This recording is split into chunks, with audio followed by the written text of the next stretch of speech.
নমস্কাৰ ফ্ৰেণ্ডছ, আজি আকৌ নতুন ৰেচিপি এটা লৈ আহিছোঁ আপোনালোকৰ বাবে। এয়া কল পচলাৰ খাৰ।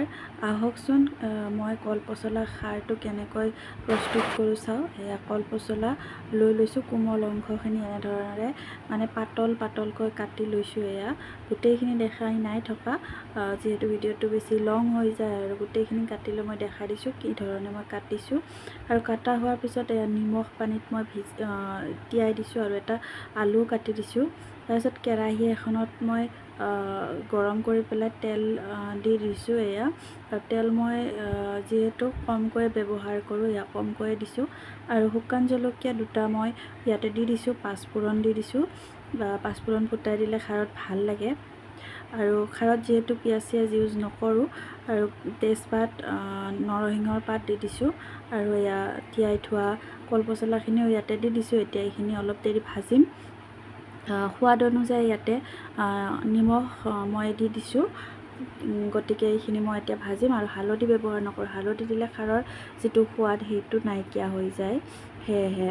আৰু এয়া মই আদা নহৰুৰ পেষ্ট দি দিছোঁ। আদা নহৰু খাৰত দিলে বহুত বেছি ভাল লাগে, আৰু মই পিছত আদা এক্সট্ৰাকৈ কাটিও দিম বাৰু। আৰু এয়া মই এখন ঢাকনি মাৰি এইখিনি সিজিব দিছোঁ। আৰু ইয়াত চাওক কি ধুনীয়াকৈ বস্তুখিনি লাহি পাহি হৈ গৈছে, মানে একদম সিজি গৈছে। আৰু ইয়াত মই মচুৰ দালি ইউজ কৰিম। মচুৰ দালিখিনি মই তিয়াই থৈ দিছিলোঁ কোমল হ'বৰ বাবে। মই দালি বনালেও এনেধৰণে তিয়াই থৈ দিওঁ আগতে, 1 ঘণ্টামান আগতে, আৰু তেতিয়া সোনকালে হৈ যায়, সিজি যায়। এইখিনি মই অকণমান দেৰি ভাজি থাকিম। ভাজি থাকিলে কি হয়, বস্তুটো পানীটো যেতিয়া নিজা পানীটো নাইকিয়া হয়, তেতিয়া খাবলৈ খুব বেছি সোৱাদ হয়। আৰু সেয়েহে মই অলপ দেৰি এইখিনি ভাজি থাকিম। তাৰপিছতে ইয়াতে মই জিৰা গুড়ি আৰু ধনিয়া গুড়ি ইউজ কৰিম। পিঁয়াজ আৰু হালধিৰ বাদে ইয়াতে গোটেইখিনি ইউজ কৰিব পাৰে। আৰু খাৰত যিহেতু পিঁয়াজটো খাৰ মই দি দিছোঁ ধুনীয়াকৈ। খাৰত যিহেতু পিঁয়াজটো মানে বেছি মিক্স মানে ভাল নালাগে খাই, খাৰৰ সোৱাদটো বেলেগ, আৰু পিঁয়াজৰ যিটো গোন্ধ সেইটো মানে নাইকিয়া কৰি দিয়ে খাৰৰ যিটো গোন্ধ। আৰু কালাৰ যিহেতু মই হালধি দিয়া নাই, কালাৰৰ বাবে ইয়াত জলকীয়া গুড়ি ইউজ কৰিছোঁ। আৰু এয়া ধুনীয়াকৈ ভাজি হৈ গৈছে, দেখিছেনে?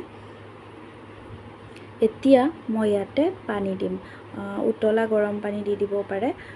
উতলা গৰম পানী দিলে পটককৈ উতলি যায়, আৰু যিহেতু এইখিনি সিজি গৈছেই প্ৰায়, আৰু এইখিনি অকণমান উতলিলে হৈ যাব। এতিয়া এইখন মই ঢাকোন মাৰি থৈ দিম।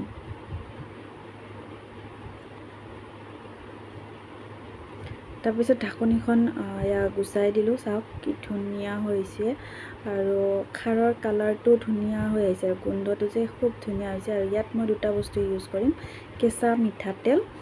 ইয়াত কেঁচা মিঠাতেল দি পিনে আকৌ উতলাব লাগিব।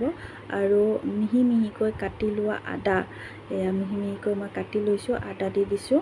আদাৰ গোন্ধটো আৰু মিঠাতেলৰ গোন্ধটো অকণমান কেঁচা ভাৱটো যাবৰ বাবে মই আকৌ 2 মিনিট থৈ দিম ইয়াতে। আকৌ 2 মিনিট পিছত ঢাকনিখন গুচাই, দেখিছেনে কি ধুনীয়াকৈ হৈ গৈছে, আৰু গ্ৰেভি টাইপ হৈ গৈছে। মান ধনিয়া ইয়াতে দি দিছোঁ, আৰু এতিয়া খাবৰ বাবে ৰেডি হৈ গৈছে এইখন তৰকাৰীখন। আৰু এতিয়া মই এইখিনি পৰিৱেশন কৰিম। চাওঁ আহকচোন। তেনেহ'লে আজিৰ ভিডিঅ'টো চাই কেনেকুৱা পালে জনাবলৈ নাপাহৰিব। যদি ভাল পালে, যদি ভাল লাগিল, তেনেহ'লে লাইক কৰিব আৰু ছাবস্ক্ৰাইব কৰিব যিসকলে নতুনকৈ আহিছে। আৰু তলত কমেণ্ট বক্সত জনাবলৈ নাপাহৰিব আজিৰ ৰেচিপিটো চাই আপোনালোকে কেনে পালে। আৰু এনেধৰণৰ নতুন নতুন ভিডিঅ'সমূহ পাই থাকিবলৈ সকলোৱে যাতে চেনেলটো ছাবস্ক্ৰাইব কৰি থৈ দিয়ে। প্লিজ ভিডিঅ'টো শেষলৈকে চাব আপোনালোকে, আৰু ভিডিঅ'টো চোৱাৰ বাবে ধন্যবাদ।